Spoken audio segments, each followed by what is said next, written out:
We have been here for the last 2 hours, and with rapt attention you have been listening to our fellow speakers describe in detail the horrible things that are happening in Palestine, and also a detail of what has led to this situation. Unfortunately, the media would tend to paint a picture that this has all started from October 7th. Rather, this is a long and sordid story of oppression, of occupation, of expansion, of settlement, and of evictions, and of ethnic cleansing, of genocide, which has gone on for a very long time. It was conceived 125 years ago in 1897 when Theodore Herzl sat with his friends. And then the story, as you heard in detail from Shiva Sundar sir, as to how 1917 came with Balfour Declaration, 1922 came with the British mandate, and the gradual occupation of what used to be Palestine. The natural citizens in Palestine, Jews, are only 2%. And from 2%, today it is 75% Jews, and the land holding that they have is nearly 90% now. What used to be 2% of Jews and less than 5% of the land, today by a continuous policy of expansion and settlements, it has come to a situation where 90% of the land is held by them, and 75% to 80% of the population is nearly Jewish. So this is the original crime. This is the long and sordid story of what has happened in this land, and we need to understand this as such. Even Antonio Guterres, the Secretary General of United Nations, no less a personality than the Secretary General himself, says that October 7 did not happen in vacuum. There is history to it. People have been continuously persecuted, discriminated, and their life made into hell. And this is the reaction that came out of it to draw the attention of the world to what exactly is Palestine. The civilian deaths have to be condemned, but the right of resistance against occupation has to be recognized and has to be seen as such. So on one hand, we condemn the naked aggression, the collective punishment that is being heaped on the hapless people who have been reduced to live in an open prison already. They were subjected to prison-like situation, an open prison-like situation.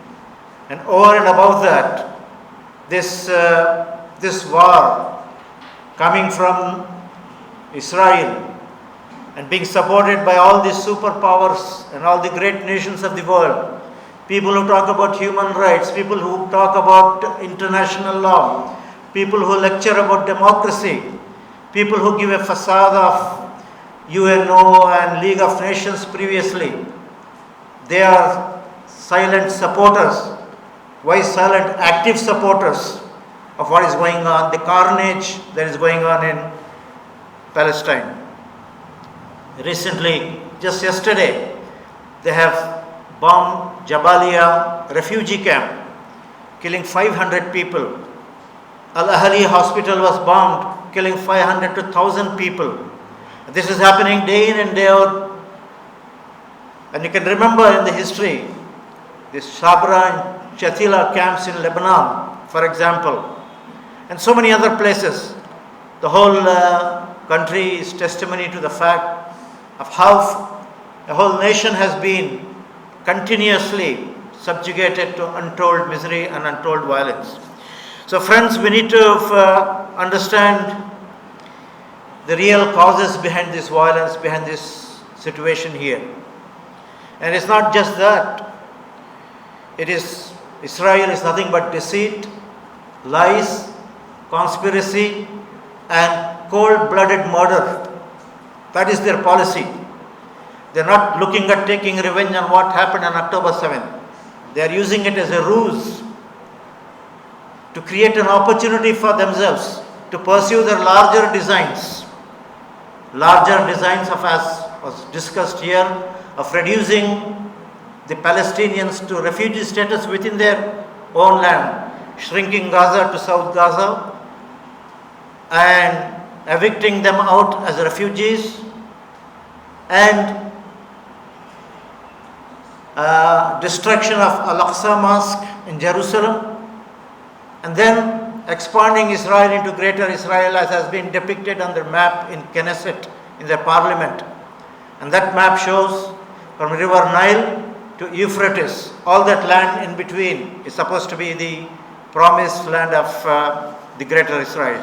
So we need to understand what is the play that is going on, and the open inhumanity. It is a slap on all our faces. The whole world is up in arms, up in protests against this inhuman treatment. But you can see how Israel is behaving and how it gives regard to the international laws and to the UN resolutions and whatnot. We have heard a lot about what is happening here. I would just like to mention a few things as to what needs to be done. As has also been presented by our co-panelists, there is a need to create awareness of what is the true situation and what is the real problem. Truth and falsehood have always been at loggerheads, and we need to decide which side we are. Whether we are on the side of the oppressor, the aggressor, the one who is practicing apartheid, or whether we are on the side of the poor Palestinian civilians. Whether it is the occupation that we are on the side of, or whether it is the resistance that we have to support, that we have to stand for.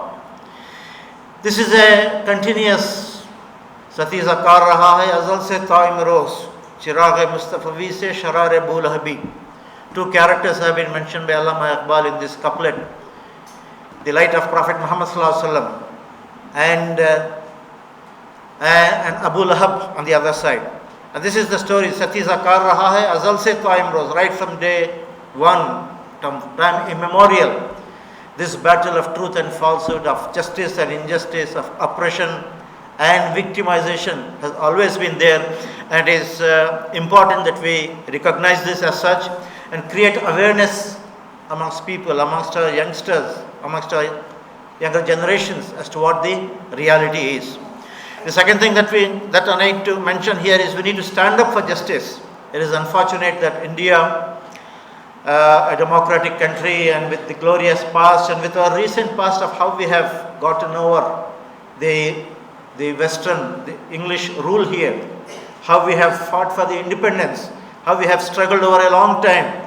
We seem to forget our own independence movement, and we are not in a position to even raise our voice, even to gather like this and speak about the atrocities and injustice that is happening in Palestine. So there is a need to stand up for the cause of justice, voice our support and solidarity to the hapless victims of this nasty war, children, women, hospitals, churches, mosques, and even refugee camps. This war and this aggression with impunity needs to be called out, and we need to stand up for the cause of justice. Voice of opposition, voice for rights of people, and voice of dissent is the essence of democracy, and we need to protect it in our country too. The characters are same, names may be different, situations may be different in degrees, but there is a lurking fear and a sense of unease amongst all the intellectuals and right-thinking people in this country, which way we are heading. So we need to have the gumption and the courage to stand up and speak out for the sake of truth and justice. We need to bring pressure, use all the forums that are available for us, UNO or International Court of Justice or the Human Rights Commission and such organizations. We need to mobilize support everywhere and bring to book for the war crimes, for the abuse of international law, and the crimes against humanity that are happening right in front of our eyes. In this time and age of social media, when everything is out within minutes, the same second as it is happening, we have to be really aghast at the boldness of Israel in carrying on with this campaign. We need to call for immediate cessation of hostilities. We need to make sure that relief reaches to the people in need, and negotiations start for peace and for settling this dispute.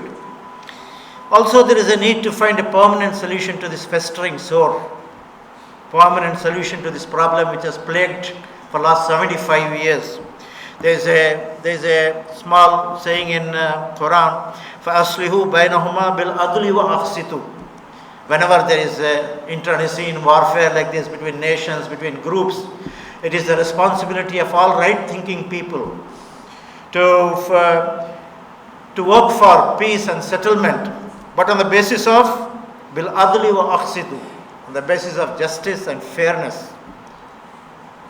It is not that we have to undo the injustice that has been done. We have to call out as to what the true justice and the demands of justice are. I recited a small verse even in the beginning, Ya ayyuhallazina amanu kunu qawwamina bil qisti shuhada lillah. O people who believe, be the standard bearers of justice. It is not just you pray and you do some personal good deeds. You have to stand up for the cause of humanity, for the cause of justice, as witnesses unto Allah, as standard bearers of justice. Qawwamina bil qist. Qist means justice. Shuhada lillah, and as witness unto Allah, witness unto truth. And as has been brought out very clearly, the fake media, the stories that are being planted, the narrative that is being promoted needs to be countered. The list that was put out by Israel of all the people who were killed, 1,400, does not contain name of any child. And the media goes on with the story that there were children who are beheaded and all that. We know what Netanyahu and Bush discussed when he was visiting Israel, and at the same time Al-Ahli hospital was being bombed. And they said that it was not Israel but Islamic Jihad, that bomb which went astray and struck the hospital. There are so many other instances. There is no need to quote them in detail. We need to understand that media and manipulation of the media, the fake media, the falsehood that is peddled needs to be countered, needs to be understood. I would also like to make a call here that we need to feel proud that we want to work for the cause of justice, for the cause of the downtrodden, for the cause of the underprivileged. Understand very well that oppression is always short-lived. Might appear very gigantic, very horrible, very powerful, but there is somebody else who is disposing the affairs. We propose and he disposes, just as was quoted in the ongoing commentaries. The people in Palestine say there is somebody above these aeroplanes also who is looking at what is happening here. We need to have trust in that supreme power. La tahzan inna Allah ma'ana. When the Prophet and his only companion was taking refuge in Ghar Sur, in that cave, when he decided to migrate from Mecca to Medina, and the enemy soldiers and people came quite close to the cave. That is the moment when even Hazrat Abu Bakr, who was his companion, he was anxious and felt very worried as to what might happen. At that time, Prophet Muhammad ﷺ said, La tahzan inna Allah ma'ana. Do not grieve, Allah with us. Allah is with us. And you see these quotations of different prophets in the Quran. Similarly, when Moses left Egypt with his people, and he was faced with Red Sea in front and then the army of Pharaoh from behind, he said, Inna ma'iya Rabbi sayahdeen. My Lord is with me and he will show me the right way. So history is replete with examples. We have seen many pharaohs and many Nimrods and so many dictators who have bitten dust. So we need to stay strong. We need to stay united. We need to understand that truth will always prevail eventually. We will be tested. You have to show the strength of conviction and courage. And you have to believe in yourself. It is only cowards who die every day. The brave people die only once. لا تحسبن الذين قتلوا في سبيل الله أمواتا بل أحياء عند ربهم يرزقون. Quran says. Don't think that the people who have been killed in the way of Allah are dead. Rather, they are bal ahyaun in the rabbihim yurzaqun. They are alive in the presence of Allah subhanahu wa ta'ala, and they are being taken care of in a best manner. So there is a need to not to lose hope and continuously work for the cause of truth and justice, and show patience and courage and wisdom to stand up for the right causes. Economic boycott also was mentioned here, and yes, these powers only understand the influence of economy and how it can be affected. So it may be a thing to be considered as to how we can shun the products of Israel and how we can make them feel, or what our impressions are. As regards the government of India, we appreciate the long-term policy. Governments come and go, but the long-term policy of India has been to be a friend of Palestine, to work for Palestinian statehood. That continues to be a policy, and we need to stand by it. Rather, we should in fact think about, India should be thinking about boldly and on a moral level to work as a mediator to solve this vexed issue. Our stature in the world today, the position that we enjoy, really calls for that India plays this role, and this is something that we need to think about.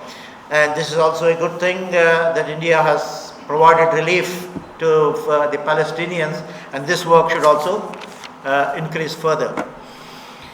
Lastly, one or two points that I would like to make a mention here. I have a few ashiyar, a few couplets which I would like to present to you as regards how we should stand steadfast in these times of adversity.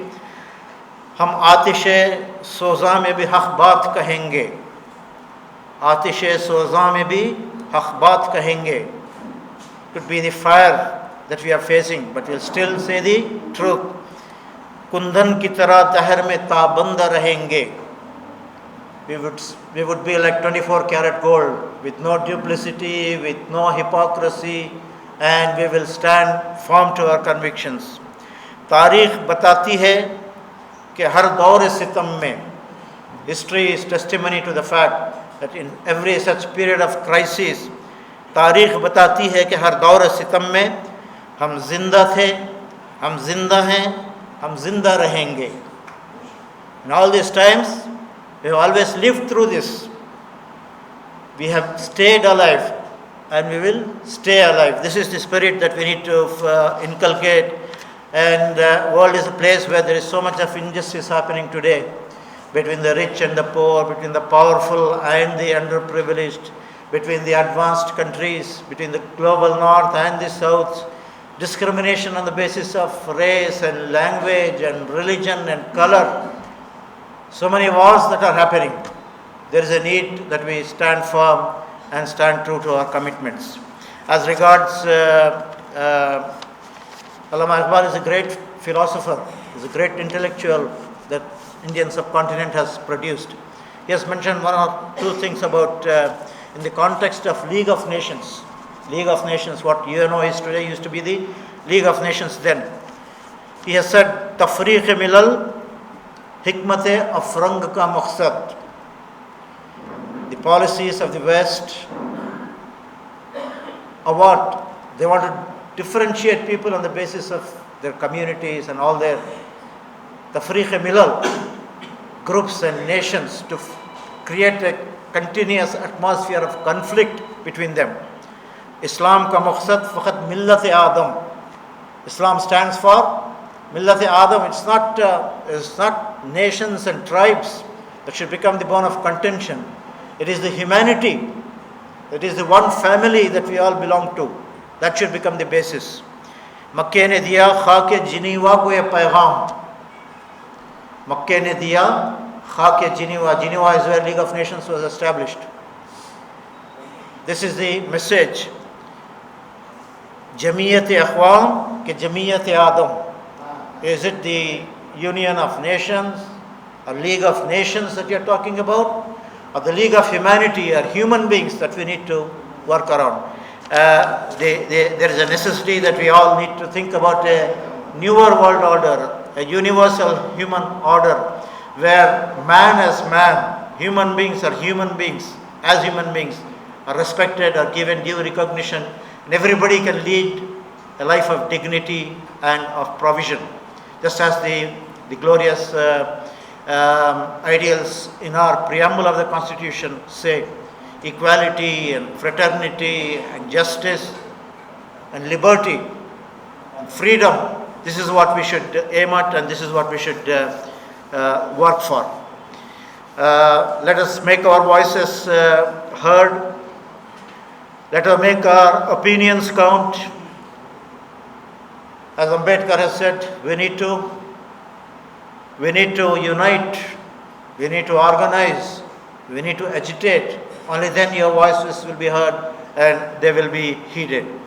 There is a need to conduct more sessions like this, big and small. We need to reach out to the people in administration and our police personnel also. We appreciate their help in today's function.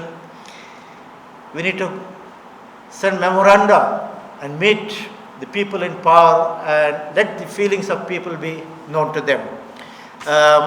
In conclusion, I would like to say a few couplets from Faiz. Faiz Ahmad Faiz also was a great poet, and he was a champion of the socialist movement, and how the downtrodden people and the poor peasants and labor should aim and hope.